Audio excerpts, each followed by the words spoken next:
They don't mess around with education. They want you to have the top tier grades, top of your class, something to brag about with other parents. Because, he had nothing, he wanted to make sure that me and my siblings, really pushed ourselves. Yeah, but a lot of people have nothing. Yeah. There are black people all over the U.S. who have nothing, and they've been here many generations. So much opportunities here. The last thing, like our families or parents want to see is you wasting the opportunities. They sacrificed their whole entire they uprooted their lives in their communities, everything to come here. Half of all black Americans are middle class. You have to start right there, okay?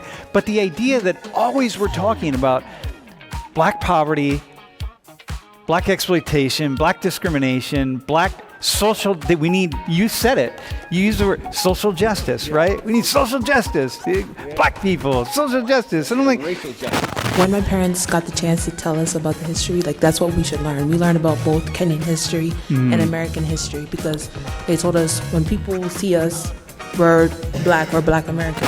Race is a system that's based off of what you look like. And when they see your skin, they see us black, you're a black man. When you stop by the police, you're a black man, you're a black woman, you're a black person. Which is for me so interesting with the four of you. You're not just black students. You're black students with a different history, with something that's added on to it. It's it's very complex, which we all are, right?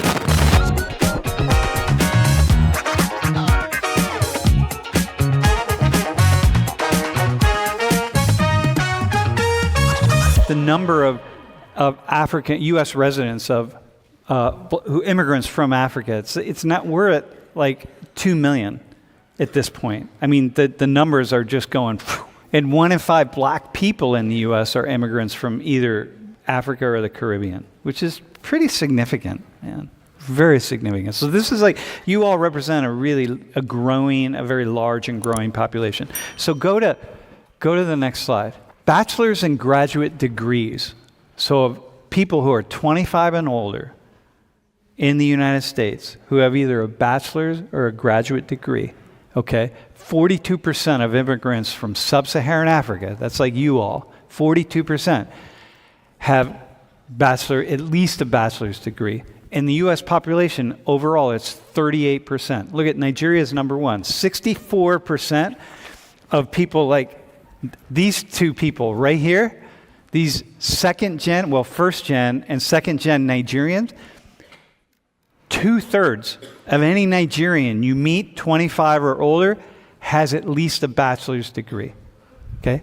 So can you talk about that a little bit? What is that? I think it's because, as she said, parents are very strict. They want you to focus on work and work alone. They don't mess around with education. They want you to have the top tier grades, top of your class, something to brag about with other parents. So I guess I would say the same thing, that, and because I'm second generation, so my parents came here, had nothing. So my dad went here on a visa scholarship. So because he had nothing, he wanted to make sure that me and my siblings, really pushed ourselves. And but a lot of people have nothing. Yeah. There are black people all over the U.S. who have nothing, and they've been here many generations. Like me, I'm a white guy that's been here I can trace my ancestry back to in the United States for a big part of my lineage for 200 years. And I was still working class. I'm what happened to my family, man? You had all the privilege and possibility, and you never made it beyond working class, okay? But a lot of people have that. So what explains it? What is this? I just think that our history in Africa and colonization, everything, there is a lot of people who really want to do well, but there's not a lot of opportunities, jobs availability, available in some places in Africa. So like I said before, when you are able to come to the United States, where a lot of Africans see it as milk and honey, like so much opportunities here. The last thing, like our families or, parents want to see is you like wasting the opportunities. They sacrificed their whole entire, they uprooted their lives in their communities, everything to come here. And it's for you to also advance the family and your generations to come. So that's the reason why it's doing so much in education is important. Okay, so how do you feel when all we see, think about the data that I'm showing, right, of black people in the Americas. That's not you all. The people associate here poverty, and of course, half of all black Americans are middle class, right? And then the other half, people are, you have your upper middle class and upper class, and you have poor people, right? But the idea is half of all black Americans are middle class. You have to start right there, okay? But the idea that always we're talking about black poverty, black exploitation, black discrimination, black social, that we need, you said it, you used the word social justice, right? We need social justice, black people, social justice. And I'm like, Racial justice. Racial justice. You guys don't need racial justice, man. You're not asking about that. You're not talking about that. You're talking about being Nigerian, being Liberian, Sierra Leonean. It's like, how is it that that conversation is a very, very narrow conversation, but you're not living that? You're like the people, it's like, that's not me. How is that for you?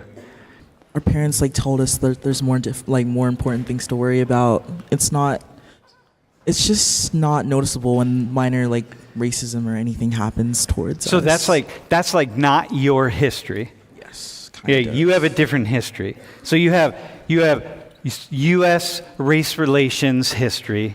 You have slavery history. You have social justice, civil rights movement. You have all that history. But that's not your history. You're Nigerians, and you're on a different path here. Is that? That's, I don't know if that sounds right, but I was trying to say how when upbringing, your parents don't teach you about racism. They're not teaching about that. Yeah. They're the same with you. They're not, your parents aren't teaching you about racism. They're not talking about it. I mean, that's not the primary thing. You're just get going. You're Nigerian, man. My parents came here from Kenya, and so I'm a first gen. And when my parents got the chance to tell us about the history, that's what we should learn. We learn about both Kenyan history and American history, because they told us when people see us, we're Black American. I consider myself an African American, even though my parents are from Kenya. And I feel like it's important for us to realize we don't have the same struggle as Black people that descend from slaves. Yep. But it is important for us to realize that history does affect us as well. Yep. And I feel like as African people, to kind of disregard that, it's not. I don't see how that helps us in any way. So right, so what you're saying is. Because my experience of Africans is it's really a struggle. It's very much what you're saying, and what you're saying, it's no, but I'm Kenyan or I'm Nigerian. I got this other path here that's really important, and then you have the other history, this other world that we're working at, which is what Will's working at with social justice and all of that, trying to really move the whole world forward. But you're living in both worlds constantly. Do you feel like you're living in two worlds a lot, as an African guy and as a 100%, Sam. 100%. And I love that you're sparking this dialogue, because one of the things that makes this conversation so hard to have is that we just don't really have a good use of language to talk about race and ethnicity. So for instance, how many of y'all have tried to fill out a form and ask you race/ethnicity? Right? And I'm all right, cool. Where do I check? Black, American Negro. I'm all right, but where's my people, right? So I bring that up to say, because race is completely, it is a distinct thing, and so is ethnicity. But the reason we struggle and we have these like bickers and this tension is because people are thinking that they're the same. And it's like, yes, I am black, and I'm also a second generation Sierra Leonean immigrant. And what does that mean for me to live in America, right? Where I'm like, yes, I have a different history than a black person who's descended from chattel slavery, because my parents have a unique history. But growing up, I'm 9 years old, I'm going to Rite Aid just to get Reese's, and I'm getting followed around in the store. People calling police on me.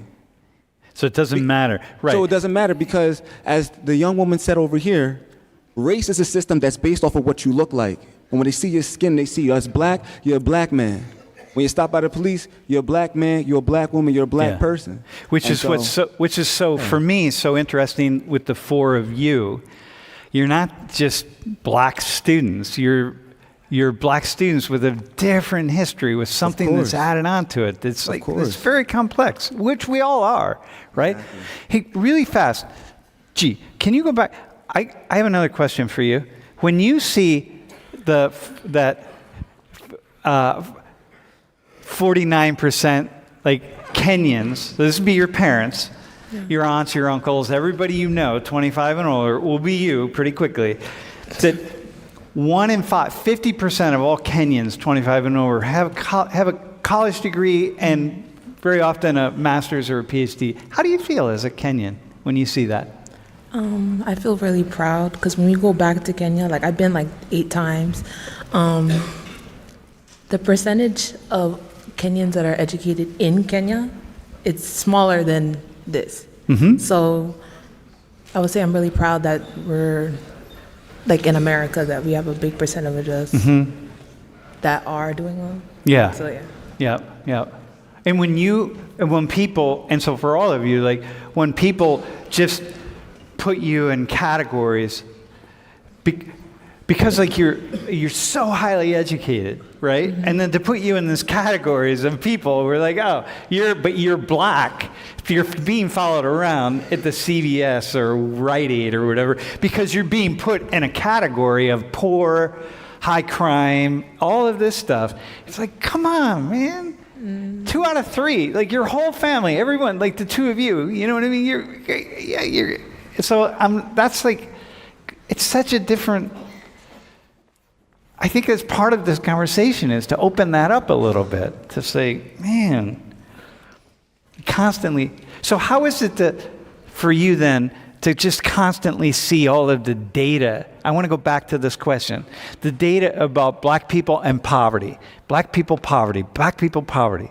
How is that for you? Do you have like, or do you just, it's not you, you know, or?